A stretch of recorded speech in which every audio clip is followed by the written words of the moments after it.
হয়ে শেষ হয়ে যাবে, আবার নতুন জেনারেশন আসবে, এই করে করে কোটি কোটি জন্ম ধরে এইভাবে উত্থান পতন উত্থান পতন উত্থান। আমরা 2-4 দিনের জন্য আছি, এখান থেকে আমাদের সব ছুটি হয়ে যাবে, আবার নতুন জেনারেশন জেগে আছে তাই। তাহলে আমরা কোথা থেকে আসলাম, কোথায় গেলাম, কারো কোনো চিন্তা নেই। নিজের সম্পর্কে আগে গবেষণা করতে হবে, আমি কোথা থেকে আসলাম। কিন্তু জগতে এত জ্ঞানী গুণী মানুষ আছে, এই জিনিসগুলোকে চাপা দিয়ে রেখেছে।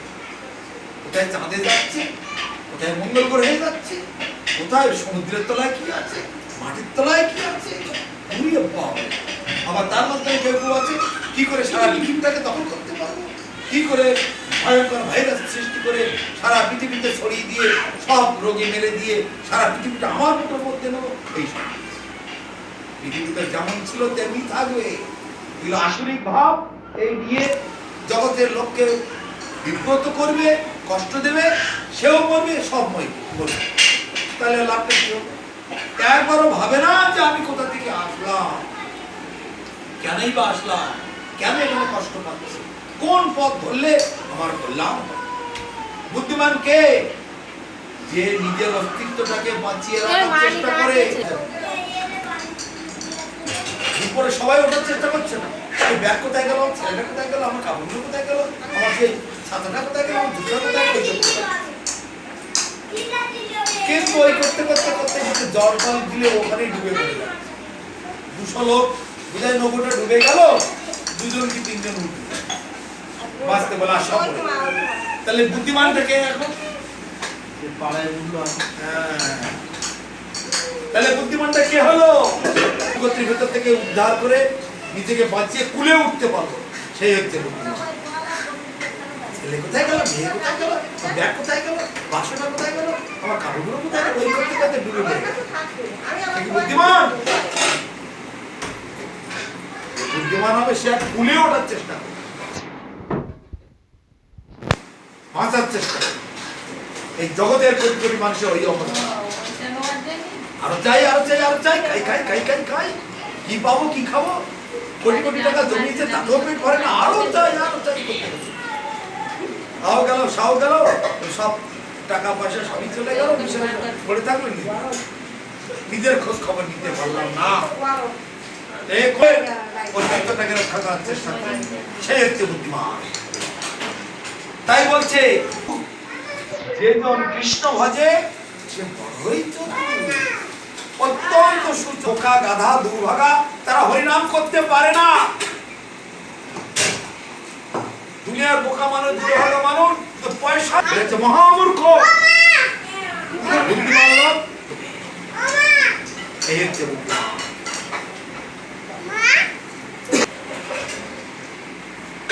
তাই বলছে দুর্লভ মনুষ্য জন্ম লোভিয়া সংসারে, কৃষ্ণ যদি নাম ভজন করলাম তাহলে বৃথা গেল। এখানে 2 রকমের আত্মহত্যা শাস্ত্রীতে বলছে। এক রকমের আত্মহত্যা কেমন? বিষ খায়, গলায় দড়ি দেয়, গাড়ির নিচে মাথা দেয়, বিল্ডিং এর মধ্যে লাফিয়ে পড়ে, এর জন্য আত্মহত্যা।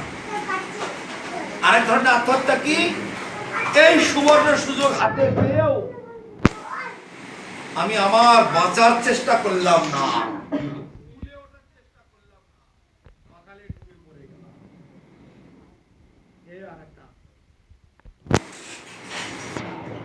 ভাগবতে বলছে নির্দেহ মার্দং সুলভং কলবং গুরু কর্ণধারং মায়ানুকূলেন নমস্যতে দিতং কুমান ভবদ্দিং নতরিৎসা।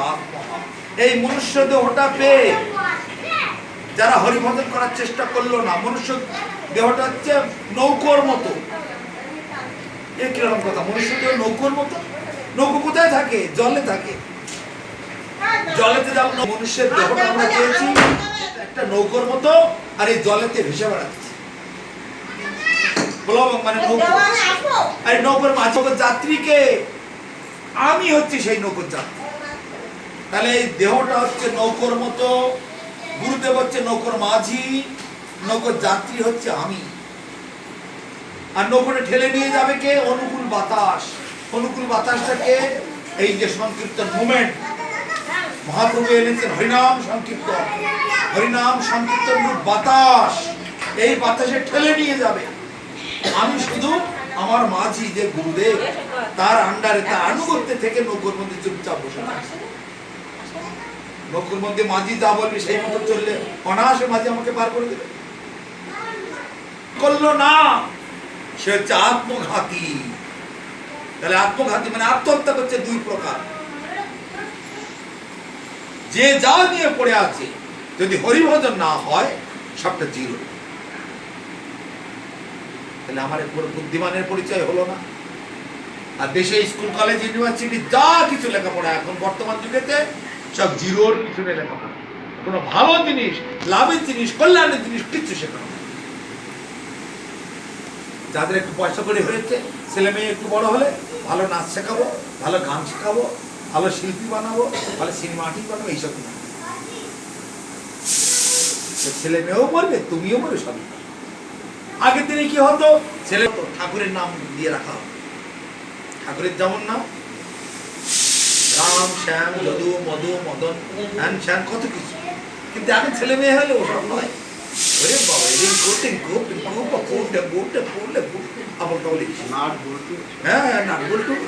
হাতলি গুলি কত কিছু সব চিন্তা করে রাখো।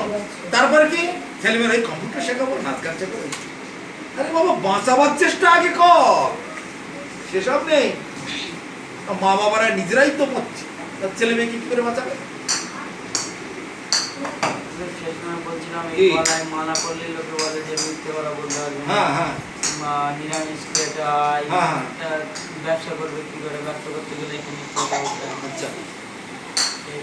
মালাটা করতে হবে কেন সেটা আগে জানতে হবে, তারপরে তো সব কথা তো পরে। মালাটাই পদ্মপুরাণে বলছে, ন ধারয়ন্তি মালা য তুলসী কাষ্ঠ সম্ভবম নরকান ননিবর্তন্তে দগ্ধা কোপাগ্নিনা হরে। যার গলায় তুলসীর মালা থাকে না, শ্রীহরির কুদৃষ্টি, কোপ দৃষ্টি সেখানে বর্ষিত হয়। কোপ দৃষ্টি মানে জমের দৃষ্টি।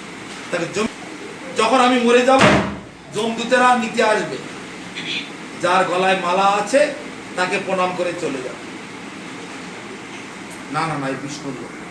আর যার ঘরে মালা নেই, লোহার শিকল দিয়ে বেঁধে হিড়ির করে টানতে টানতে। এটা নিউ টাউন সুপার মার্কেটের দিকে দেখবে, কুকুরগুলো রাস্তায় ঘুরে বেড়াচ্ছে, সঙ্গে সঙ্গে মিউনিসিপ্যালিটি গাড়ি এসে ফটফট করে ধরে গাড়ি দিচ্ছে, তাই না? দেখেছে কিনা? তাই না?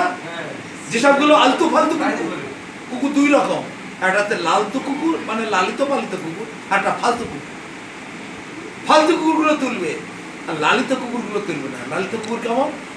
যাদের গলায় বেল্ট আছে, গা পা চকচক করছে, নিশ্চয়ই এর মালিক এখানে আছে, বাজার করতে এসেছে, কেনাকাটা করতে এসেছে।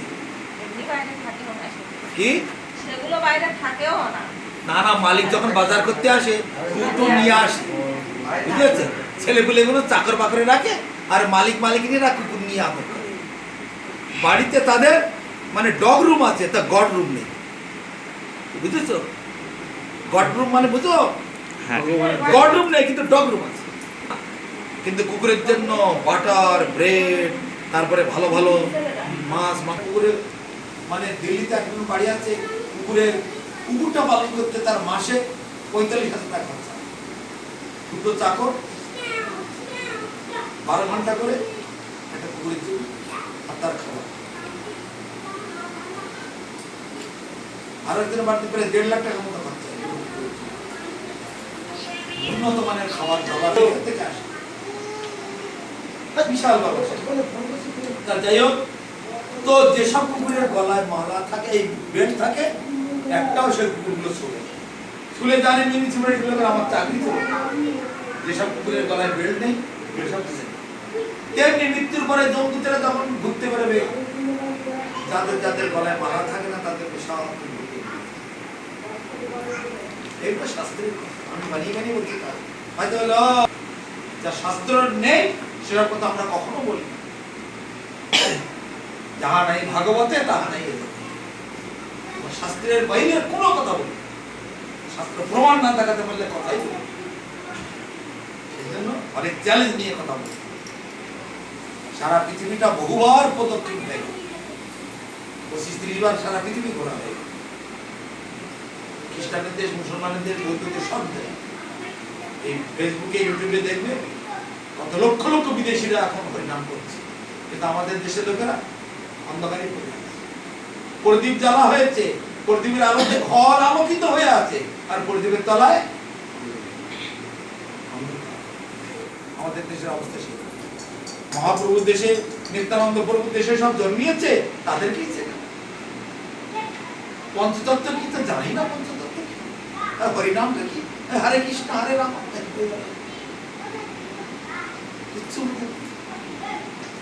কিন্তু ওরা সব বলছে। কিভাবে বুঝছে? অনুশীলন করে আমাদের বাঁচতে হবে। পশু পক্ষীর মতো জন্ম আর পশু পক্ষীর মতো মরলে আমার প্রকৃত মানুষের কাজ হলো না। তাই যাই হোক, প্রশ্নের উত্তরে আসি। তুলসীর মালা যদি গলায় না থাকে তাহলে সে মানুষের মধ্যে বলা হয় না। এখানে দুই রকম বলছে, ব্রহ্ম বৈবর্ত পুরাণে বলছে, দৌ ভূত সর্ব লোকস্মিন দৈব আসুর এব চ বিষ্ণু ভক্তে স্মৃত দৈব আসুরস্ত বিপর্য। এখানে দুই রকমের লোক আছে, একটা দৈবী ভাব আর একটা আসুরি।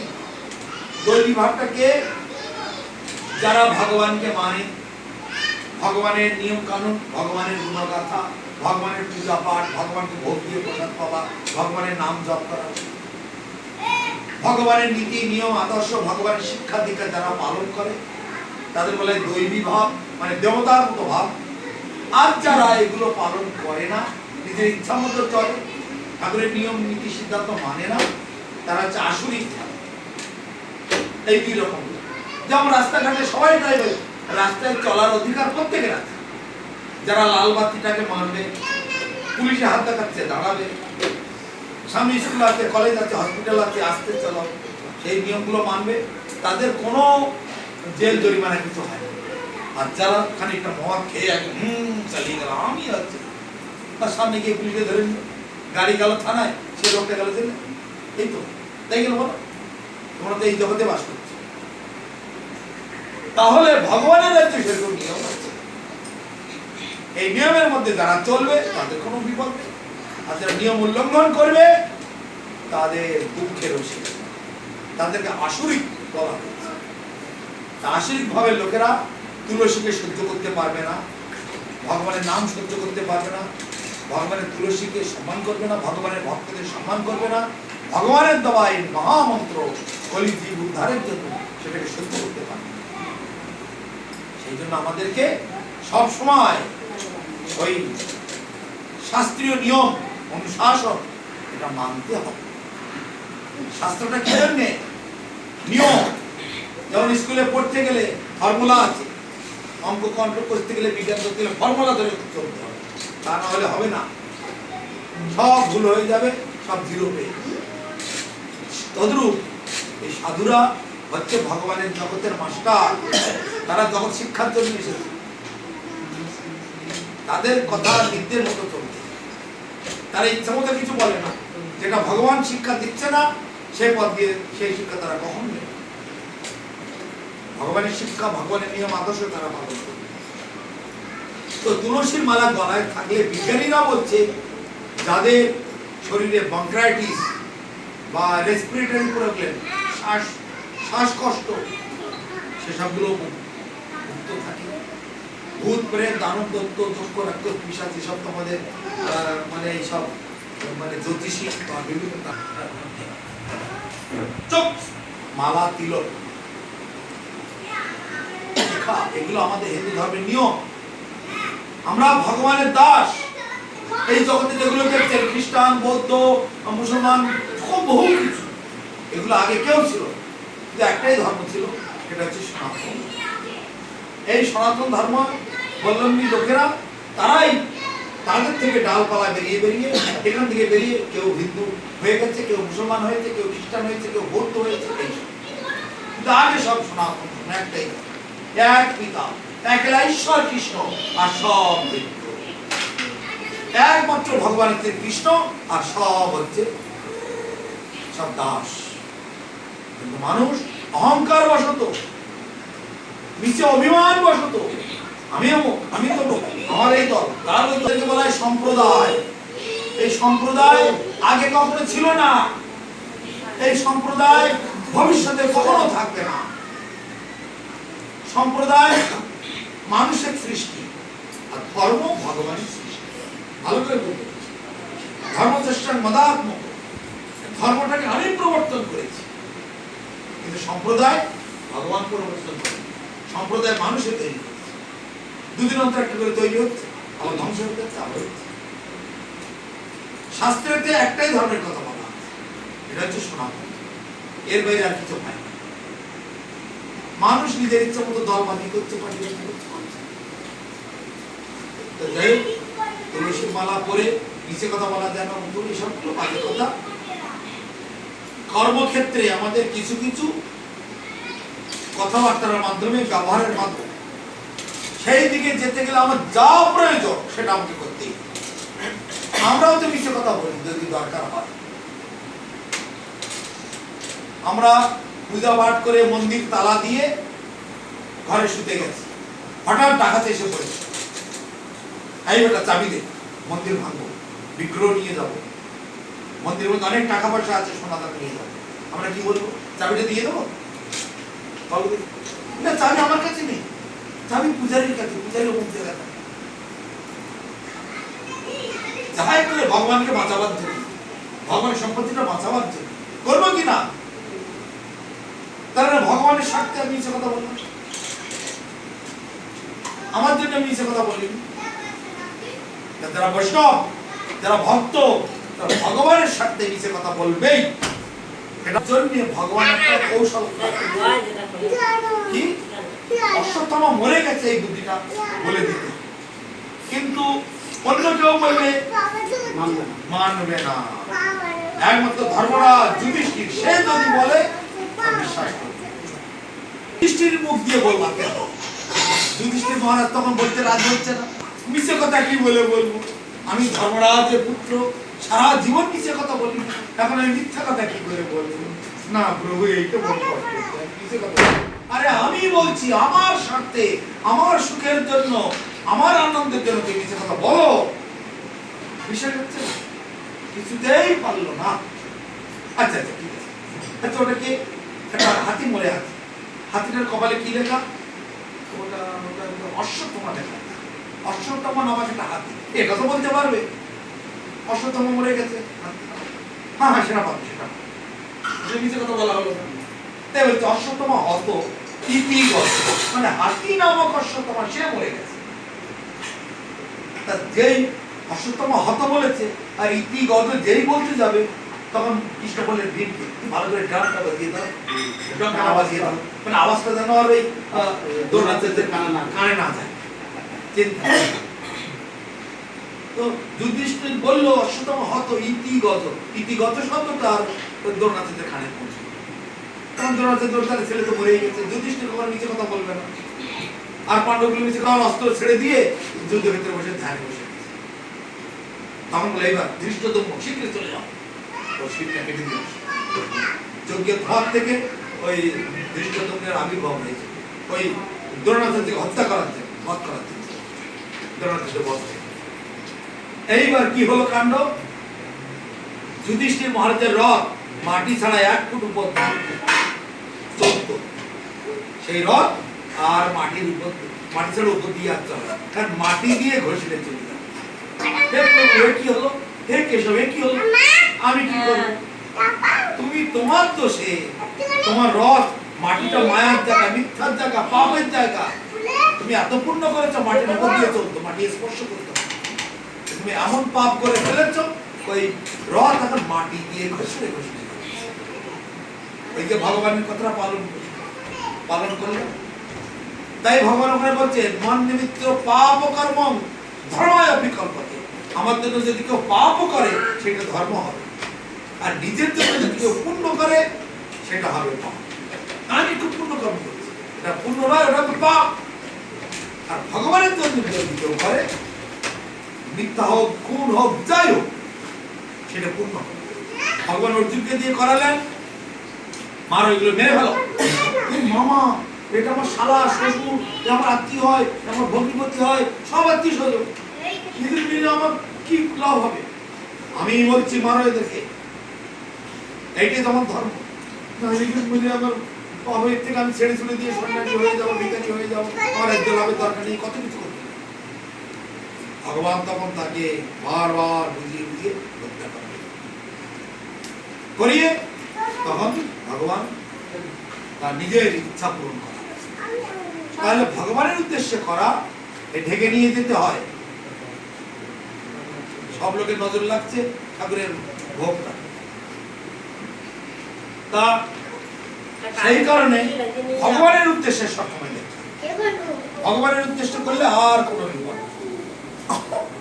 তো ভগবানের ইচ্ছার বাইরে গেলে সেটা পাপ হবে, আর ভগবানের ইচ্ছার অনুকূলে গেলে হবে পূর্ণ।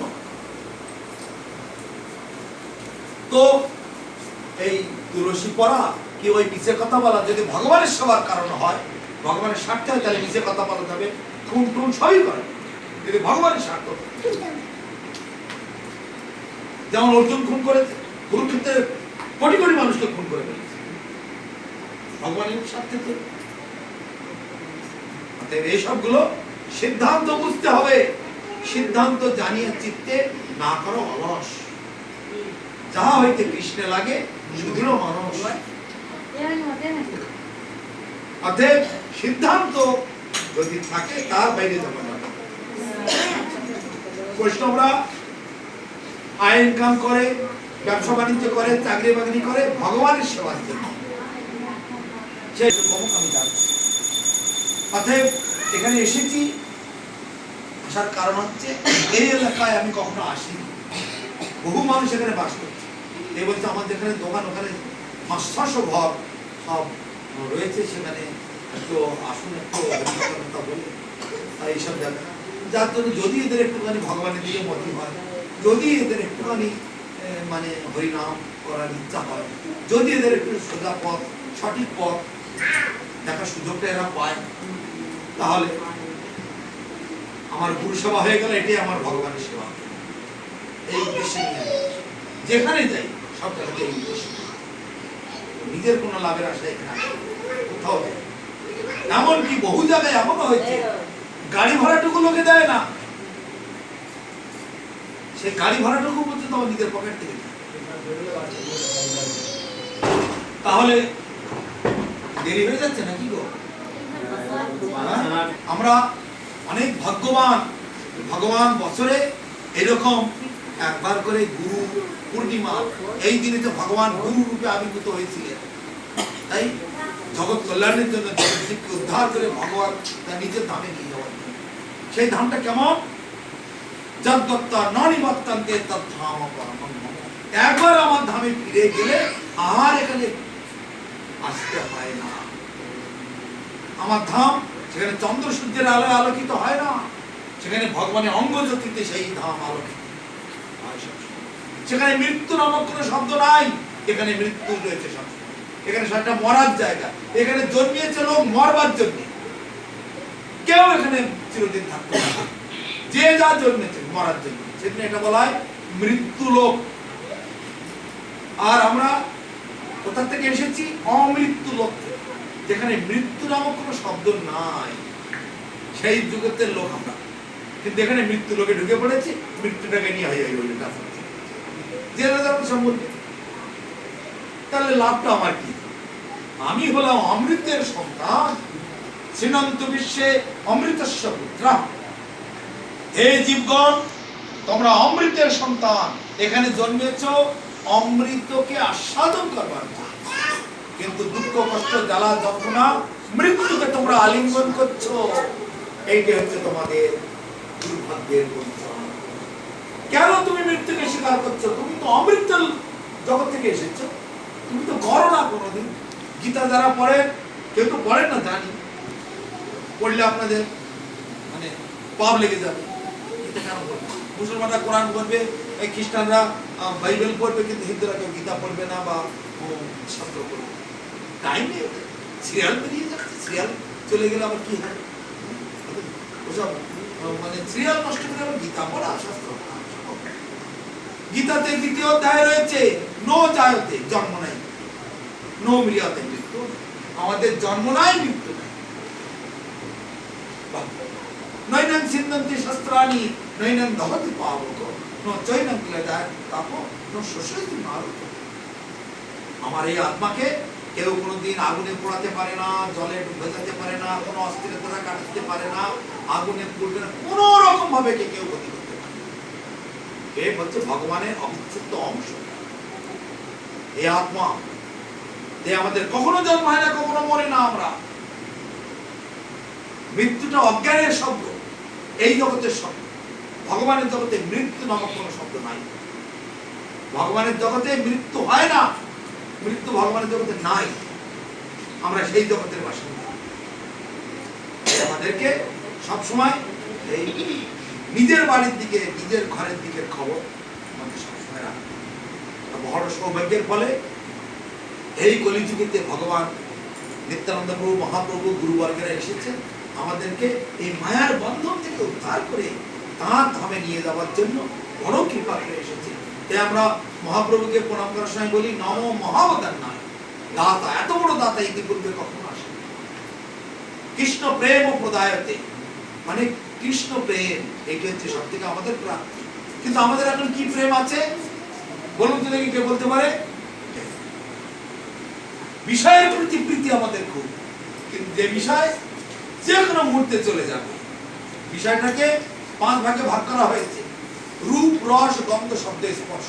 রূপ মানে চোখ দিয়ে যেগুলো আস্বাদন করি, রস মানে জিহ্বার মাধ্যমে যেগুলো আস্বাদন করি, গন্ধ নাসিকার মাধ্যমে আস্বাদন করি, শব্দ কানের মাধ্যমে আস্বাদন করি, ত্বক মানে এই ত্বক, চক্ষু কোন নাসিকা জিহ্বা ত্বক, ত্বকের মাধ্যমে আরাম যেগুলো আমরা উপভোগ করি। বিষয়টা 5 ভাগে ভাগ করা। তাই আমাদের ভক্তগণ বলছে ভগবানের কাছে, বিষয়ে যে প্রীতি হবে আশ্রয় আমার, সেই মতো প্রীতি হোক চরণে তোমার। এই হচ্ছে আমাদের শেষ প্রার্থনা।